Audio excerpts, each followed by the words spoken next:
এই যে ঢাকা ইউনিভার্সিটিতে এখন বিপি নির্বাচন হচ্ছে বা ডাকসু নির্বাচন হচ্ছে, এই ডাকসু নির্বাচনে প্রত্যেক প্রার্থীর কাছ থেকে এই ঘোষণা আদায় করে নেওয়া উচিত যে ধর্ম পালন করতে গিয়ে শুধু মুসলমানদের না, মুসলমান, হিন্দু, খ্রিস্টান কোনো ব্যক্তি এই শিক্ষা প্রতিষ্ঠানে তার ধর্মের নির্দেশ পালন করতে গিয়ে কারো দ্বারা বাধাগ্রস্ত হতে পারবে না, কোনো মেয়ে হিজাব পরার কারণে নাজেহাল হতে পারবে না। এই পরিবেশ নিশ্চিত করতে হবে। আমাদের দেশে এই জিনিসটার স্থায়ী সমাধান দরকার।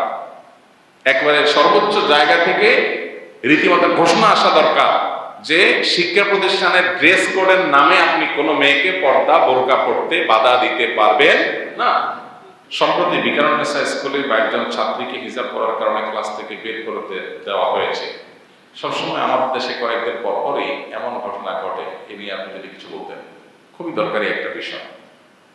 আমার আজ কয়েকদিন ধরে মনে হচ্ছিল যে এই বিষয়ে আমাদের বোধহয় চূড়ান্তভাবে কাজ করা অপরিহার্য হয়ে পড়েছে।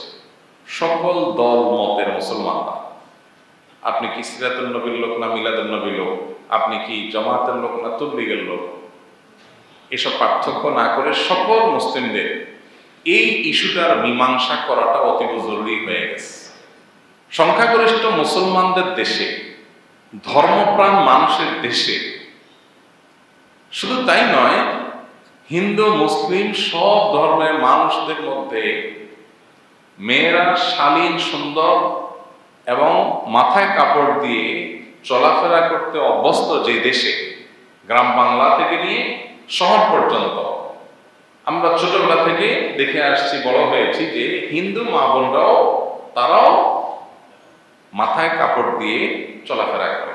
কি বলেন, গ্রামে গঞ্জে তারা কি পশ্চিমা স্টাইলে কাপড় চোপড় করতে অভ্যস্ত হিন্দুরা? না।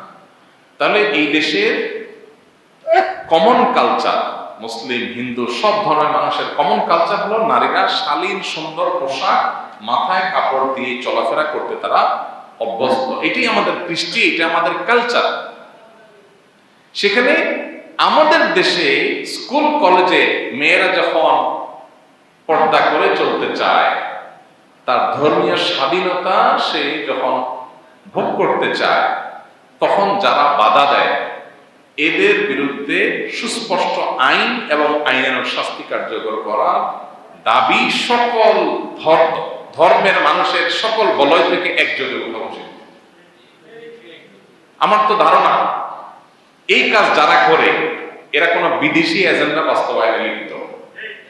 এরা চায় এই দেশটাতে অস্থিতিশীলতা তৈরি হোক, এই সমস্ত ইস্যুকে ঘিরে মুসলমানরা কোনো রিয়্যাক্ট করুক, তখন তারা বিদেশিদের কাছে বিভিন্ন জিনিস, বিভিন্ন ন্যারেটিভ তারা দাঁড় করাতে পারবে।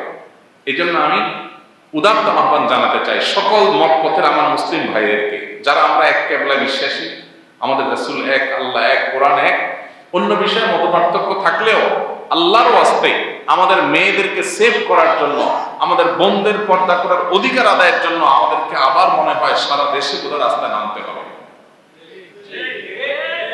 এর চেয়ে দুর্ভাগ্যের কি হতে পারে যে কয়দিন পর পর শোনা যায় কত বড় দুঃসাহস, কত বড় কলিজা থাকলে ধর্মপ্রাণ মুসলমানের দেশে মেয়েরা হিজাব পরে, নেকাব পরে, বোরকা পরে তারা উচ্চতর পড়াশোনা করতে গেলে তাদেরকে বাধা দেওয়া হয়। এরা হলো মুনাফিক। এরা একদিকে বলবে যে মেয়েরা ঘরে কেন বসে থাকে, মেয়েরা কেন জ্ঞান বিজ্ঞানে অগ্রগতি করে না, আরেকদিকে মেয়েরা যখন জ্ঞান বিজ্ঞান শিখতে যাবে তখন তাদেরকে বাধা সৃষ্টি করবে। এরা হলো মুনাফিক। এবং কয়দিন পর পর যে এই যে বিষয়গুলো ঘটে, আমার তো প্রবল ধারণা যে এইগুলোর সাথে যারা জড়িত এরা আসলে এই দেশে কোনো অস্থিতিশীল পরিস্থিতি তৈরি করে তাদের কোনো এজেন্ডা বাস্তবায়ন করার জন্য লিপ্ত, এরা বিদেশিদের চক। সো আমি মনে করি প্রত্যেকটা শিক্ষা প্রতিষ্ঠানে যেখানে এরকম কোনো বাধা দেওয়া হবে সেখানে অভিভাবক, শিক্ষার্থী সবাই একযোগে এই মেয়েকে সেটা দেখার বিষয় না, সে কোন গ্রুপের লোক সেটা দেখার বিষয় না, সে আমার মুসলিম বোন, অতএব তার অধিকার আদায়ের জন্য আমাদেরকে লড়াই করতে হবে। এই যে ঢাকা ইউনিভার্সিটিতে এখন বিপি নির্বাচন হচ্ছে বা ডাকসু নির্বাচন হচ্ছে, এই ডাকসু নির্বাচনে প্রত্যেক প্রার্থীর কাছ থেকে এই কথা আদায় করা উচিত, এই ঘোষণা আদায় করে নেওয়া উচিত যে ধর্ম পালন করতে গিয়ে শুধু মুসলমানদের না, মুসলমান, হিন্দু, খ্রিস্টান কোনো ব্যক্তি এই শিক্ষা প্রতিষ্ঠানে তার ধর্মের নির্দেশ পালন করতে গিয়ে কারো দ্বারা বাধাগ্রস্ত হতে পারবে না, কোনো মেয়ে হিজাব করার কারণে নাজেহাল হতে পারবে না। এই পরিবেশ নিশ্চিত করতে হবে। আমাদের দেশে এই জিনিসটার স্থায়ী সমাধান দরকার। একবারে সর্বোচ্চ জায়গা থেকে রীতিমতো ঘোষণা আসা দরকার যে শিক্ষা প্রতিষ্ঠানের ড্রেস কোডের নামে আপনি কোনো মেয়েকে পর্দা বোরকা পড়তে বাধা দিতে পারবেন না। ভারতের মতো দেশে তাদের সেনাবাহিনীর ড্রেস কোডের চাইতে কড়া ড্রেস কোড আপনার স্কুল কলেজে নেই আছে। সেনাবাহিনীর ড্রেস কোড যতটা কঠিনভাবে মানতে হয়, স্কুল কলেজে কি এরকম মানতে হয়? সেখানে সেনাবাহিনীর ড্রেস কোড এত কড়া থাকা সত্ত্বেও তাদের দেশে সেনাবাহিনীর ড্রেস কোড এর মধ্যে থেকেও সেখানে শিখরা তাদের পাগড়ি পড়তে পারে না? আমেরিকার মতো দেশে পারে। তাহলে আমাদের দেশে শিক্ষা প্রতিষ্ঠানে কোনো মেয়ে, তাকে তো বাধ্য করছে না কেউ, স্বেচ্ছায় সে যদি বোরকা পরে, সে যদি হাত মোজা পা মোজা পরে, সে যদি আপনার হিজাব নেকাব করে, তাহলে তাকে বাধা দেওয়ার অধিকার আপনাকে কে দিয়েছে? হ্যাঁ, আপনি বলবেন আইডেন্টিটিতে সমস্যা হয়, আইডেন্টিটি এটা ইয়ে করার জন্য, চেক করার জন্য দরকার হলে যেখানে মহিলা আছে মহিলা দিয়ে মহিলা আইডেন্টিটি চেক করবেন, সমস্যা কোথায়? আপনি মেশিন বসাবেন যেখানে ফিঙ্গারপ্রিন্ট দিয়ে আইডেন্টিটি চেক হবে, কত উপায় আছে। অতএব আমি রাষ্ট্রের সর্বোচ্চ পর্যায়ের কর্তা ব্যক্তিদের কাছে অনুরোধ করব, দেশকে স্থিতিশীল রাখবার প্রয়োজনে ধর্মপ্রাণ মানুষের মনে যেন আঘাত না হয়, তারা যেন সংক্ষুব্ধ না হয় সে প্রয়োজনে, এবং কেউ যাতে গোলাপানিতে মাছ শিকার করার সুযোগ না পায় সে প্রয়োজনে এই ইস্যুটার একটা স্থায়ী সমাধান দরকার।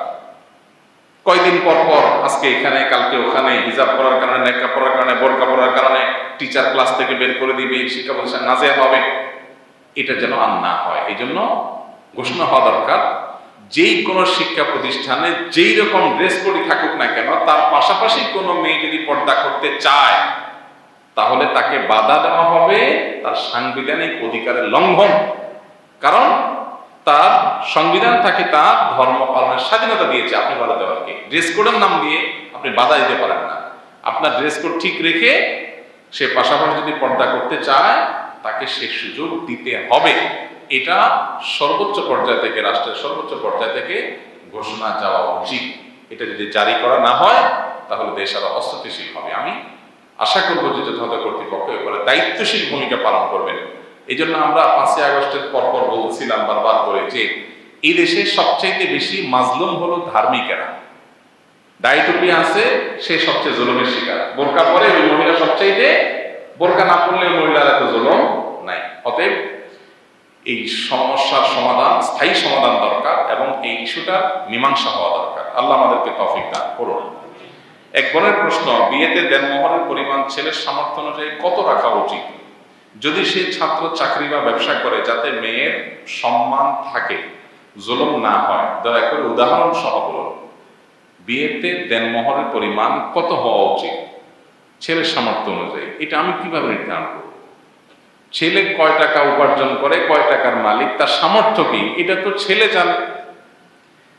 আমি কিভাবে বলে দিব যে ছাত্ররা 10,000-এর নিচে মহর দিতে পারবে না? এটা আমি কিভাবে বলবো? কোন ছাত্র হয়েও সে 20,000 টাকা মহর দিতে পারে, তো আমি কিভাবে 10,000 ঠিক করে দেবো? এটা ব্যক্তির উপরে, তার আর্থিক সঙ্গতির উপরে, আয়ের উপরে নির্ভর করবে এবং মেয়ের পক্ষ, মেয়ের সামাজিক মর্যাদা, তার যোগ্যতা, গুণ, বৈশিষ্ট্য, সেগুলোর ভিত্তি করে মেয়ের মহর নিয়ে তারা দাবি করতে পারে। তবে মহর যেন সহনীয় হয়, খুব আহামরি বেশি না হয়, সেজন্য শরীয়ত আমাদেরকে নির্দেশনা করেছে। ইন্না আযামান নিকাহি বারাকা আইসারুহা মাউনা, যে বিয়েতে মহর সবচেয়ে সহনশীল হয় সেটা তত বেশি বরকতময় হয়। এই জন্য মহর পরিমাণ বাড়ানোর চাইতে কমানোর চিন্তাটা মেয়ে পক্ষের করা উচিত। ছেলে পক্ষ আবার এই হাদিস দেখবেন না যে কমানোর ধান্দায় থাকবেন। আপনি চেষ্টা করবেন একটু বাড়াই দিতে, আল্লাহ আপনাকে যতটুকু সম্পদ দিচ্ছেন সে অনুযায়ী। আমি একটি সরকারি শিক্ষা প্রতিষ্ঠানের শিক্ষক হিসেবে কর্মরত আছি। আমাদের কিছু শিক্ষকের বেতন আসে সরকারি এক ব্যুরো ফান্ড থেকে। ব্যুরোর দায়িত্ব আমাদের বেতন দেওয়া। সম্প্রতি এক সূত্রের মারফত জানতে পাই এরকম ব্যুরো তাদের করা একটা এফডিআর থেকে প্রাপ্ত ইন্টারেস্ট আমাদের বেতনের ফান্ডে পাঠায়। এখন তাদের দায়িত্ব আমাকে বেতন দেওয়া। তারা যদি সুদের টাকায় আমার বেতন হিসেবে পাঠায় তাহলে এই বেতন আমার জন্য বৈধ হবে কিনা, এ বিষয়ে আমরা মনে আগেও কথা বলেছি। যদি আপনি জানেন যে জাস্ট এফডিআর করে সুদের টাকা দিয়েই আপনাকে বেতন দেয়, তাহলে সেটা আপনি তো পারিশ্রমিক হিসাবে নিচ্ছেন, আপনি সুদ হিসাবে নিচ্ছেন না। অনেক আপনাকে জায়েজ বলেছেন, অনেকে সেটাকে নিষেধ করেছেন। না জায়েজ হওয়ার মতটা বেশি সতর্কতামূলক। আপনি প্রয়োজনে অন্য কোনো জব খুঁজবেন যদি আপনি জানেন যে আপনাকে নির্দিষ্ট শুধু একটা হারাম টাকাই দেওয়া হচ্ছে।